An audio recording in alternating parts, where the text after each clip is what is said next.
बिस्मिल्लाहिर्रहमानिर्रहीम अस्सलाम वालेकुम काश्तकार भाइयों, अगर आप तिल की फसल काश्त करने लगे हैं तो कुछ एहतियाती तदाबीर आपको इख्तियार कर लेनी चाहिए। हमारे कुछ काश्तकार जो हैं वो हर साल गलती करते हैं जिसकी वजह से उन्हें नुकसान का सामना करना पड़ता है।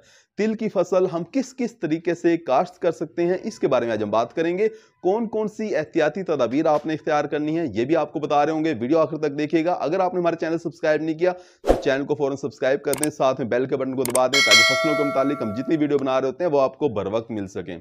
काश्त में तिल की फसल काश्त करने के 3 तरीके हैं। पहला तरीका जो है वो छट्टे के जरिए तिल की काश्त है, जो कि हमारे अक्सर काश्तकार भाई इसी तरीके से काश्त कर रहे होते हैं।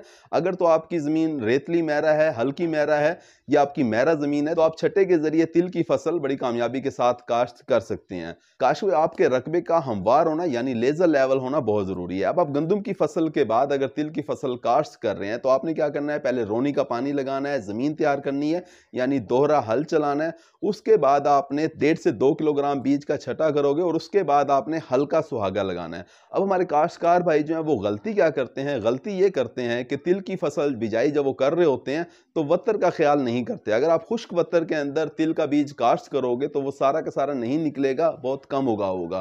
काश्त में तिल का बीज जो है वो तर वतर के अंदर बहुत अच्छे तरीके से निकलता है। इसी तरह से दूसरी गलती हमारे काश्तकार भाई वो ये कर रहे होते हैं कि बाद में जो सुहागा लगाते हैं वो गहरा लगा देते हैं। काश्त में तिल के बीज के लिए 1 से 1.5 इंच इसके ऊपर मट्टी होनी चाहिए। कोई भी बीज हो जब आप काश्त करने लगो उसका असूल ये होता है कि जितनी उसकी मोटाई हो उतनी ही उसके ऊपर जो है वो मट्टी होनी चाहिए। अब तिल का बीज अगर आप इसके ऊपर 3 से 4 इंच मट्टी चढ़ा दोगे तो बीज आपका नहीं निकलेगा। काश्त में तिल की बिजाई जो है वो शाम के वक्त ठंडे वक्त के अंदर करनी चाहिए। इसी तरह से तिल का बीज का जब आप छटा कर रहे हो तो आपको चाहिए कि आप इसके साथ मट्टी मिला लो, क्योंकि तिल का बीज जो है वो 1.5 से 2 किलोग्राम फी एकड़ छटा किया जाता है। इसके साथ आप 6 से 8 किलोग्राम बारीक मट्टी मिलाओगे या फिर आप इसके साथ रेत मिला के फिर आप बीज का छटा करोगे। और छटा आपने दोहरा करना है यानी पहले आप शुमालन जुनूबन फिर आप शर्कन गरबन, इस तरह से आप छटा करोगे ताकि पूरे खेत के अंदर बीज बराबर तरीके से तकसीम हो जाए।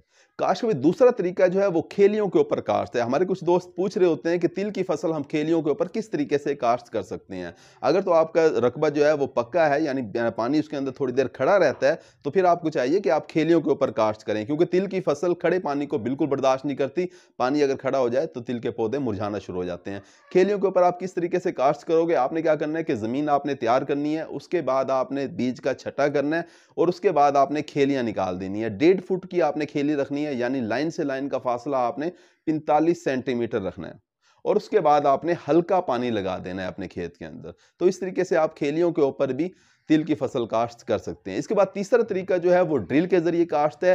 ड्रिल के जरिए अगर आप तिल की फसल काश्त कर रहे हैं तो आपके पास स्मॉल सीडी ड्रिल होनी चाहिए, उसके जरिए आप काश्त कर सकते हैं। अगर आपके पास गंदम की ड्रिल है तो उसके जरिए भी आप तिल की फसल काश्त कर सकते हैं। उसमें आपने एहतियात ये करनी है कि एक पोर को बंद रखना है, दूसरी पोर को खुला रखना है ताकि लाइन से लाइन का फासला 1.5 फुट रहे। साथ में आपने बीज के साथ 6 से 8 किलोग्राम मट्टी या रेत भी लाजमी मिलाना है। तो काश्त का इन एहतियाती तदाबीर को इख्तियार करके आप तिल की फसल कामयाबी के साथ काश्त कर सकते हैं। उम्मीद है कि वीडियो आपको समझ आ गई। अपना ख्याल रखिएगा। अल्लाह हाफिज।